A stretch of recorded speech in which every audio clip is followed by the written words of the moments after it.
बिस्मिल्लाहिर्रहमानिर्रहीम। आज का हमारा ये टॉपिक जो है वो इद्दत का बयान है कि इद्दत जो है वो कितनी तरह की होती है और औरतों के मुख्तलिफ हालतों में होने की वजह से इद्दत में कोई फ़र्क होता है या नहीं। तो बिल्कुल होता है और मुख्तलिफ उनकी इद्दतें होती हैं। तो इद्दत जो है या तो तलाक़ की सूरत में होती है या वफ़ात की सूरत में। दो सूरतों में औरत को इद्दत गुजारना होता है। इद्दत वैसे जो है एक टाइमिंग है, एक मुद्दत है जिसमें कुछ काम होते हैं जिससे औरत को रुकना होता है। अगला मज़ीद अगर वो निकाह करना चाहे तो इद्दत के दौरान नहीं कर सकती, बल्कि इद्दत तक उसको इंतज़ार करना होगा। जब इद्दत मुकम्मल होगी तो फिर वो निकाह कर सकती है। तो ये इद्दत दो सूरतों में होती है, या शौहर तलाक दे दे तो इद्दत होती है, या वफ़ात हो जाए शौहर की तो इद्दत होती है।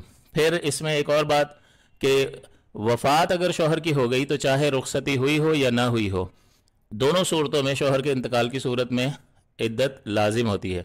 लिहाजा रुखसती हो गई है, शौहर का इंतकाल हुआ है, तब भी इद्दत लाजिम होगी, और अभी निकाह हुआ था और रुखसती को अभी टाइम बाकी था तब भी, और शौहर का इंतकाल हो गया तब भी इद्दत लाजिम होगी। तो यहाँ वफ़ात की जो इद्दत होती है उसमें रुखसती होने ना होने का कोई मसला नहीं होता, इद्दत हर सूरत में होगी। दूसरा होता है तलाक की इद्दत। तो तलाक में इद्दत उसी वक्त होगी कि जब खलवत हुई हो।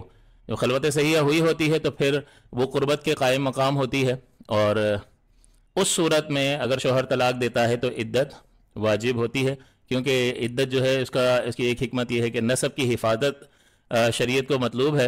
लिहाजा वो जब हैज़ गुजर जाएंगे तो पता चल जाएगा कि हामिला नहीं है, तो फिर वो दूसरा निकाह कर सकती है। तो लिहाजा तलाक की इद्दत जो है उसी वक्त होगी कि जब रुखसती हो गई हो, खलवत हो गई हो। लिहाजा अगर निकाह हुआ और शौहर ने बग़ैर रुखसती के तलाक दे दी, खलवत के तलाक दे दी, तो उस औरत पर इद्दत वाजिब नहीं होती है। लेकिन रुखसती हुई है तो फिर इद्दत होगी उस पर। तो ये इद्दत तलाक और इद्दत वफ़ात में फ़र्क होता है कि इद्दत वफ़ात हर सूरत में होगी, चाहे रुखसती हुई हो या ना हुई हो, और इद्दत तलाक उसी सूरत में होगी शौहर तलाक दे और रुखसती हो चुकी हो तो यानी खलवत हुई हो तो इद्दत होगी। अब कितनी इद्दत होगी? तो जो बेवा है या जो मुतल्लक़ा है, तलाक दी जा रही है तो मुतल्लक़ा, और शौहर वफ़ात पा रहा है, इंतकाल हो रहा है, तो बेवा। तो बेवा या मुतल्लक़ा को देखा जाएगा उस औरत को कि वो हामिला है या गैर हामिला है। यहाँ पर अगर यूँ लिख दें तो ज़्यादा बेहतर रहेगा, बेवा या मुतल्लक़ा। बेवा या मुतल्लक़ा हामिला है या नहीं है। अगर वो हामिला है तो इद्दत चाहे तलाक की हो या वफ़ात की हो, दोनों सूरतों में एक ही इद्दत है, वज़अ हमल यानी बच्चा पैदा होने तक इद्दत रहेगी। अब ये बाज़-औक़ात ऐसा भी हो सकता है कि बिल्कुल आखिरी हफ्ता डिलीवरी का चल रहा था और शौहर का इंतकाल हो गया, और फिर बच्चे की 10 दिन में पैदाइश हो गई, 15 दिन में पैदाइश हो गई, तो 15 दिन में इद्दत मुकम्मल हो गई। इसी तरह अगर डिलीवरी के 2-4 दिन बाकी थे, शौहर ने तलाक दे दी और 4 दिन के बाद डिलीवरी हो गई, तो इद्दत ख़त्म हो गई। तो जिस तरह ये शॉर्ट हो सकती है, इस तरह ये बहुत लॉन्ग भी हो सकती है कि अभी हमल ठहरा ही था, एक ही महीना हुआ था और अभी बच्चे की पैदाइश को 8 महीने बाकी थे फ़र्ज़ कर लें, और शौहर ने तलाक दे दी, तो ये 8 महीने तक इद्दत में रहेगी। इसी तरह वफ़ात हो गई शौहर की तो ये 8 महीने तक इद्दत में रहेगी। यानी यहाँ शरीयत मुतहरा ने वज़अ हमल को इद्दत की टाइमिंग करार दिया। तो जब तक बच्चा पैदा नहीं होगा इद्दत में रहेगी। अगर बेवा या मुतल्लक़ा हामिला नहीं है तो फिर क्या सूरत होगी? फिर वफ़ात की इद्दत अलग है और तलाक की इद्दत अलग है। तो वफ़ात की सूरत में 4 माह और 10 दिन इद्दत अल्लाह ताला ने कुरान अज़ीम में ज़िक्र फरमाई है। तो 4 महीने 10 दिन वो इद्दत करेगी।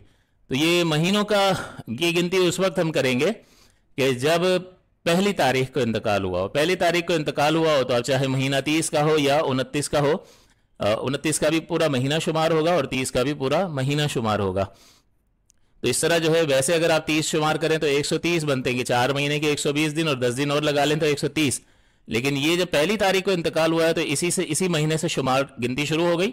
और अगर उसमें फ़र्ज़ कर लें कि 4 में से 2 महीने 29 के आए थे तो फिर ये 130 नहीं बल्कि 128 दिन में इद्दत मुकम्मल हो जाएगी। तो ये 4 माह और 10 दिन का हिसाब उसी वक्त रखेंगे जब पहली तारीख को इंतकाल हुआ हो, चांद की पहली तारीख को।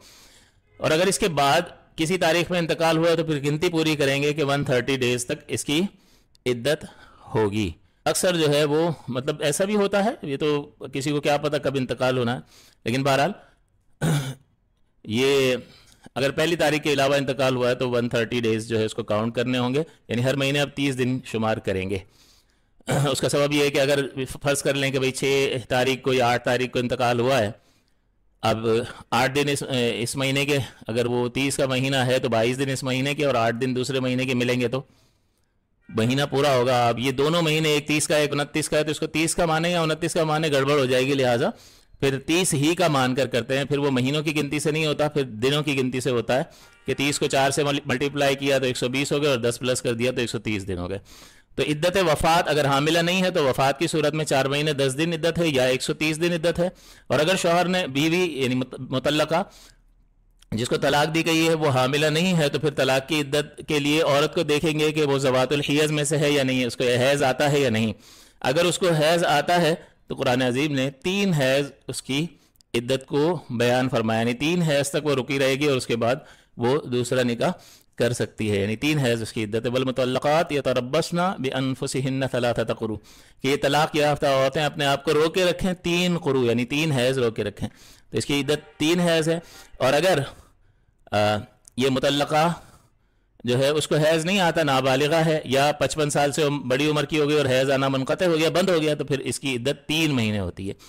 تو دیکھیں کیا کیا عدتیں بن رہی ہیں. عدتیں ہیں کتنی طرح کی؟ بچے کے پیدا ہونے تک عدت، 4 ماہ 10 دن عدت، 3 حیض عدت، 3 مہینے عدت. تو یہ مختلف ہیں. تو اگر زوجہ اگر بیوہ یا مطلقہ حاملہ ہے تو بچہ پیدا ہونے تک عدت، حاملہ نہیں ہے تو انتقال والی یعنی شوہر کے انتقال کی صورت میں عدت وفات 4 مہینے 10 دن.